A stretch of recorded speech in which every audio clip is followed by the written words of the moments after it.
Welcome back to my YouTube channel. At kung bago lang kayo sa YouTube channel ko, please subscribe and click the button para ma-update kayo sa mga videos na i-upload ko. So ngayon guys, ituturo ko po sa inyo. Sa mga nagtatanong, ang tanong po niya, may buwan po bang inilalabas ang SSS sa condonation program? Sa video na ito, pakitapos hanggang sa dulo para malaman ang buong impormasyon.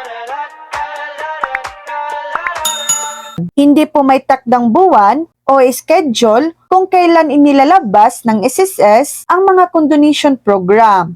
Ang paglulunsad nito ay depende sa mga pangailangan ng mga miyembro at sitwasyon ng ekonomiya, tulad ng mga programa na inilaan para sa pagbangon mula sa pandemya o iba pang krisis. Sa kasalukuyan, mayroong SSS Consolon Program, Consolidated Loan with Penalty Condonation na patuloy na tinatanggap ng aplikasyon mula noong Setyembre 4, 2025. Bukod pa rito, inihayag ng SSS noong Marso 29, 2026 na pinag-aaralan pa rin nila ang mga bagong hakbang tulad ng posibleng loan moratorium at bagong condonation program para sa mga employer at miyembro. So yan lang po ang latest update.